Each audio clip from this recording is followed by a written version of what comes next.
Kelas 6 tema 7 subtema 2 pembelajaran 2. Subtema 2 bertema pemimpin idolaku, materi IPA dan SBDP. Itu adalah pelajaran kita hari ini. Simak baik-baik ya.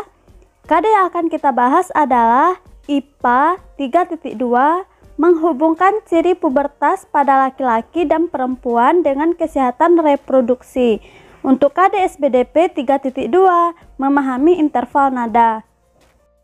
Setelah belajar ini, diharapkan siswa mampu menjelaskan bentuk tari kreasi daerah berpasangan dengan benar. 2. Siswa mampu menyebutkan berbagai bentuk tari kreasi daerah berpasangan dengan benar. 3.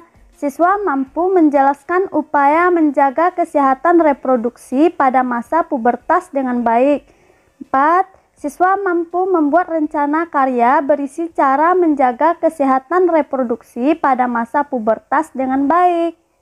Kita mulai saja ya untuk pembukaan materi kita. Di sini kita masih membahas tentang pemimpin idola.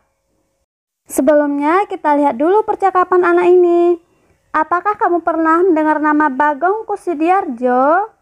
Siapa itu? Beliau adalah seorang tokoh seni tari Jawa. Beliau mempunyai sangkar tari di Yogyakarta.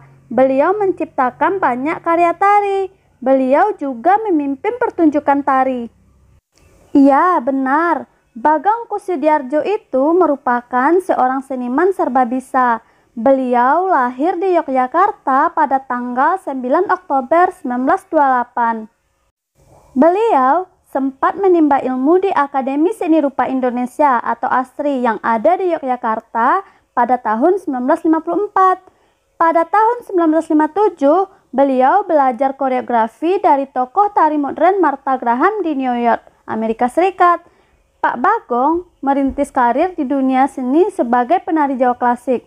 Setelah belajar di sekolah tari Credo Bekso Wiromo pimpinan Pangeran Tejokusumo. Selama bertahun-tahun menimba ilmu, Pak Bagong berkembang menjadi sosok yang selalu berkreasi. Banyak ide yang diwujudkan dalam bentuk tari-tari klasik. Bahkan, di mata seniman Indonesia, Pak Bagong dijuluki sebagai begawan seni. Maklum, selain menekuni dunia tari, puisi, seni lukis, dan seni patung, Pak Bagong juga aktif merintis seni batik kontemporer. Pada 5 Maret 1958, Pak Bagong mendirikan pusat pelatihan tari Bagong Kussudiardjo. Tepat 20 tahun kemudian, ia membangun padepokan seni yang ruang lingkupnya lebih luas mencangkup tari, ketoprak, karawitan, dan sinden. Sejumlah karyanya juga pernah dipentaskan di beberapa negara.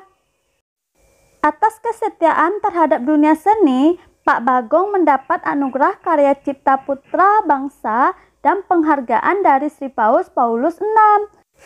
Namun, pada Selasa 15 Juni 2004, Pak Bagong Kussudiardjo meninggal dunia. Jenazah koreografer kondang berusia 76 tahun ini disemayamkan di Padepokan Tari Bagong Kussudiardjo dan dikebumikan di Dusun Sembungan Gunung Sempu, Kasihan, Kabupaten Bantul. Setelah kita tahu tentang seorang Bagong Kussudiardjo, sekarang mari kita kerjakan tugas berikut ya. Ini adalah alternatif jawabannya. Pertanyaan pertama, tuliskan informasi-informasi penting mengenai Pak Bagong Kussudiardjo dari teks bacaan Bagong Kussudiardjo. Gunakan kosakata baku. Jawaban alternatifnya bisa seperti ini ya. Pak Bagong Kussudiardjo merupakan seorang seniman. Pak Bagong lahir di Yogyakarta pada 9 Oktober 1928. Pak Bagong menimba ilmu di Akademi Seni Rupa Indonesia atau ASRI Yogyakarta pada tahun 1954. Pak Bagong belajar koreografi dari tokoh tari modern Martha Graham di New York, Amerika Serikat. Pak Bagong aktif merintis seni batik kontemporer. Pak Bagong mendirikan pusat pelatihan tari Bagong Kussudiardjo pada 5 Maret 1958. Pak Bagong mendapat anugerah karya Cipta Putra Bangsa dan penghargaan dari Sri Paus Paulus VI. Pak Bagong Kussudiardjo meninggal dunia pada Selasa 15 Juni 2004. 2. Carilah informasi mengenai judul-judul karya tari ciptaan Pak Bagong Kussudiardjo. Judul-judul karya ciptaan Pak Bagong ada Batik, Keris, Reog, Layang-layang, Kebangkitan, Kelahiran Isa Al-Masih, Bedaya Gendeng, Yapong, Wira Pertiwi, Satria Tangguh, Tani, dan Bayangkari. 3. Carilah informasi mengenai tokoh dari daerahmu, seorang pencipta tari, penari, atau pemimpin sanggar tari. Silahkan ini berdasarkan tari yang ada di daerahmu masing-masing ya. Silahkan diisi sendiri. Kita lanjutkan ke SBDP, yaitu tari. Tari adalah seni yang menggunakan gerakan tubuh yang dilakukan di tempat tertentu dan waktu tertentu untuk mengekspresikan perasaan, niat, dan pikiran. Jenis tari ada banyak ya. Di sini kita hanya membahas tentang jenis tari berdasarkan jumlah penarinya. Ini dibagi menjadi 3 ya. Pertama, tari tunggal, artinya tari yang dibawakan oleh satu orang penari, baik laki-laki maupun perempuan. Contoh, tari Gatotkaca dari Jawa Tengah. 2. Tari berpasangan. Ini artinya tari yang dilakukan oleh 2 orang, baik itu laki-laki, perempuan, atau campuran antara laki-laki dan perempuan. Untuk tari berkelompok adalah tari yang dibawakan oleh banyak orang seperti tari saman dari Aceh. Pernah lihat tari saman bukan? Tari saman ini sangat banyak orang terlibat di dalamnya, bisa puluhan orang, bisa hanya belasan orang. Oh iya, hampir lupa. Gerak tari berpasangan itu dapat dilakukan antara laki-laki dan perempuan, perempuan dan perempuan, atau laki-laki dan laki-laki. Namun, dalam pelaksanaannya, tidak selalu hanya 2 orang penari yang menarikan dalam pementasannya. Tarian dapat ditarikan oleh beberapa pasang penari sekaligus. Peran tiap penari ini berbeda-beda, tetapi masing-masing penari berperan serta untuk menghasilkan sajian tari yang terlihat indah dan harmonis. Kita lihat tari berpasangan berikut ya. Pertama, tari piring.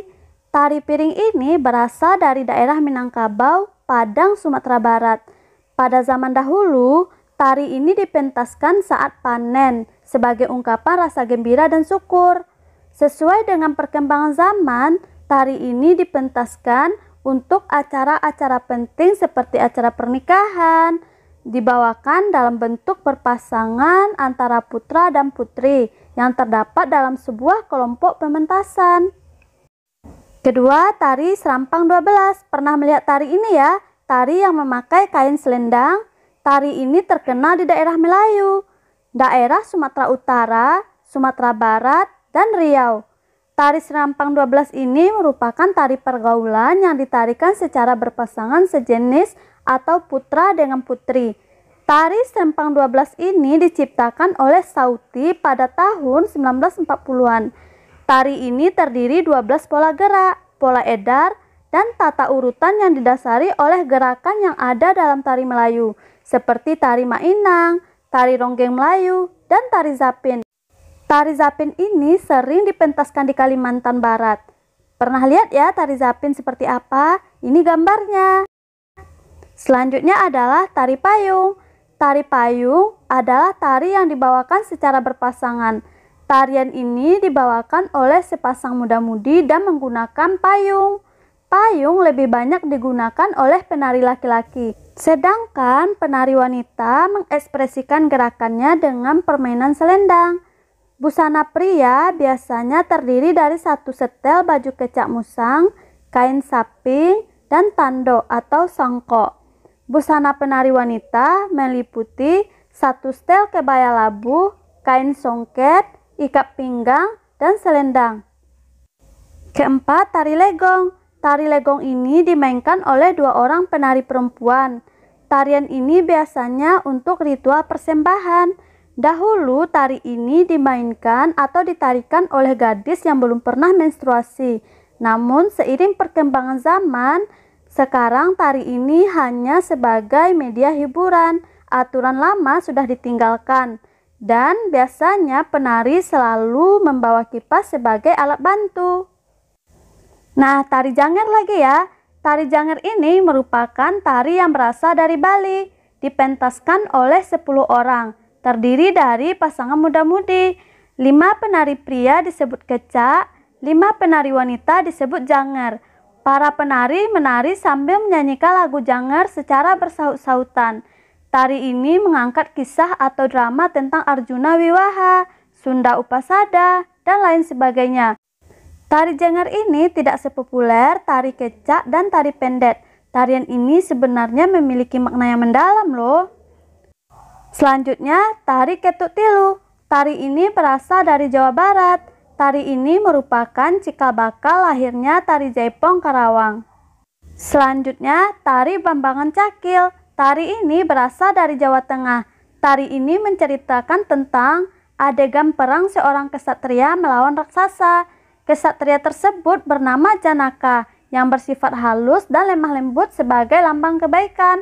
Sebaliknya, raksasa bernama Cakil itu menggambarkan tokoh berkarakter kasar, sombong, dan beringas yang melambangkan kejahatan.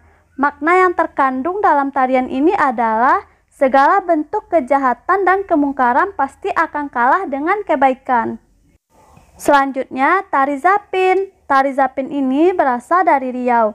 Tari ini syarat dengan nuansa keislaman hasil dari proses akulturasi budaya Melayu dan budaya Islam di masa silam. Lanjut ya, tari Gandrung. Tari ini adalah tari yang berasal dari Kabupaten Banyuwangi, Jawa Timur.